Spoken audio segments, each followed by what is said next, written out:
دوسرے ساتھی جو میرے بیٹھے ہیں پارٹیسپیٹ سلام.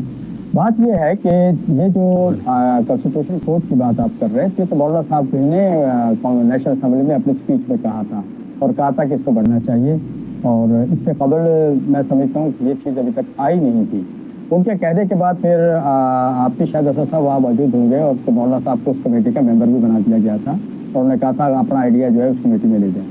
لیکن جب ہم نے سلسلہ شروع کیا مذاکرات کا حکومت کے ساتھ تو ہمیں پہلے تو کچھ دن یہ پتہ ہی نہیں تھا کہ اس میں ہے کیا. حکومت ہمیں کچھ اور بتاتی تھی, جو ساتھی آتے تھے بس ہمارے ساتھ تعاون کرو ہمارے ساتھ تعاون کرو, سمجھ میں نہیں آ رہا تھا کہ چاہتے کیا ہے اور تعاون کیا ہو.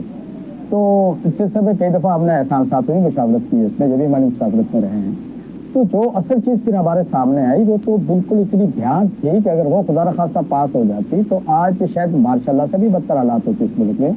میں سولین مارشل لا نہیں کہتا بلکہ مارشل لا سے بھی بدتر حالات ہوتے ہیں. میرے پی ٹی آئی کے تمام دوستوں کو اس بات کا پتہ ہے. اس میں جناب آرمی کورٹ تھے, اس میں جناب یہ بھی تھا کہ وہ آپ کے سپریم کورٹ کے جو ڈیسیژن ہیں وہ ان کو بھی اپنا پارلیمنٹ کے ذریعے وہ تو نہیں ہوا نا سر. ججوں کی دیکھیے میری بات, ججوں کی عمر بڑھانے کا تھا اور ججوں کے ٹرانسفر کا تھا ہائی کورٹ کے. تو بہت سی چیزیں جو آپ جیت نہیں سکتے. 56 کلاسز میں سے ہم نے 34 کلاسز جو ہم نے ڈیلیٹ کرائی ہیں وہ ٹوٹل ہماری اور پی ٹی آئی کی مشاورت کے بعد ہوئی ہیں, اور پی ٹی آئی اس میں مکمل ہمارے ساتھ رہی ہے, اور 22 کلاسز گورنمنٹ نے ایکسیپٹ کی ہیں.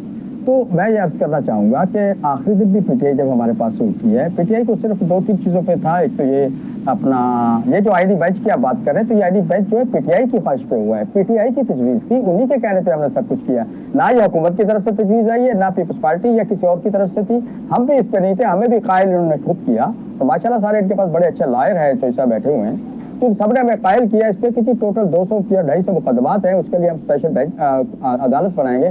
تو یہ معقول بات نہیں ہے, اس لیے اس کو بینچ بناتے ہیں. ہم بھی اس کی بات پہ ایگری کر گئے.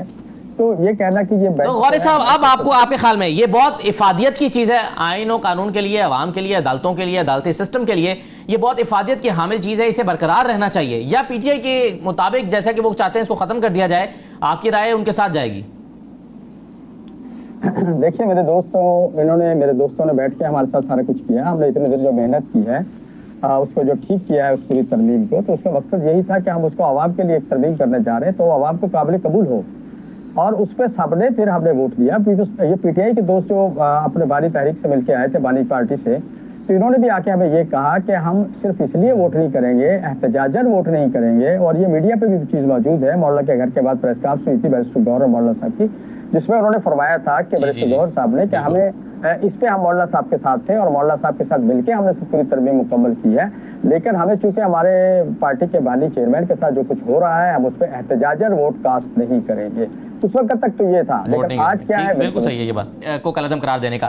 دوسرا مطالبہ آپ مانتے ہیں مینڈیٹ کی واپسی, یعنی ٹرائبونلز اپنا کام تو کریں, اور اگر ان کا فورنزک آڈٹ یہ کہتا ہے کہ یہی ہے جو نتیجہ 47 کے مطابق آیا ہے, یہی نتیجہ صحیح ہے, تو پی ٹی آئی اس کو ایکسیپٹ کرے گی. لیکن یہ پروسیس چلے تو صحیح, تو مینڈیٹ کی واپسی کا جو پروسیس ہے یہ ڈیمانڈ آپ مانتے ہیں پی ٹی آئی کی؟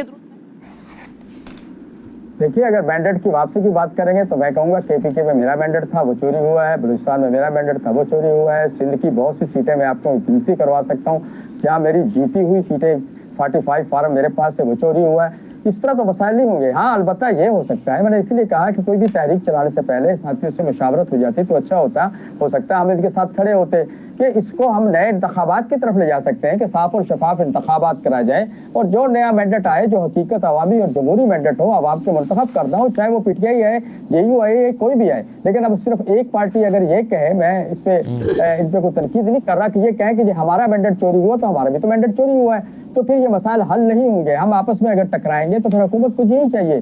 تو ہم تو یہ چاہتے ہیں کہ ایسے مسائل نہ پیدا ہو جس سے حکومت کو فائدہ ہو, بلکہ ایسے مسائل ہونے چاہیے جس کی وجہ سے ہم پوری قوم کو فائدہ ہو. اور جس طرح کی 26ویں ترمیم میں ایک پارٹی یہ سمجھ رہی تھی کہ قاضی فاضل عیسیٰ صاحب جائیں گے تو حکومت گر جائے گی, دوسری پارٹی یہ سمجھتی تھی کہ قاضی فاضل عیسیٰ رہیں گے تو ہم سارے ٹانگے جائیں گے. یہ میں سمجھتا ہوں یہ ذاتیات کی بنیاد پہ جو سارا کچھ ہوتا ہے یہ نہیں ہونا چاہیے. اس سے پہلے ثاقب نثار اور کھوسا صاحب نے جو کچھ کیا وہ کسی چھپا ہوا تو نہیں ہے. تو ہمیں عدالتوں کو غیر متنازع رکھنا چاہیے, اپنی پسند ناپسند عدالتوں پہ نہیں ڈالنی چاہیے, اور یہ ہمارا پہلے دن سے موقف رہا ہے. باقی پھر میں دوبارہ وہی بات کروں گا کہ 26ویں ترمیم ہم نے اس کو ووٹ بھی کاسٹ کیا ہے, اور ہم ان کی بہترین ٹیم تھی, سارے وکلاء کی گوچ صاحب اس میں نہیں تھے, ساری ٹیم جو ہمارے ساتھ رہی ہے, علی ظفر صاحب بھی رہے, دیگر سارے حضرات رہے, ایون کہ آخری میٹنگ میں تو احمد علی خان صاحب بھی تھے.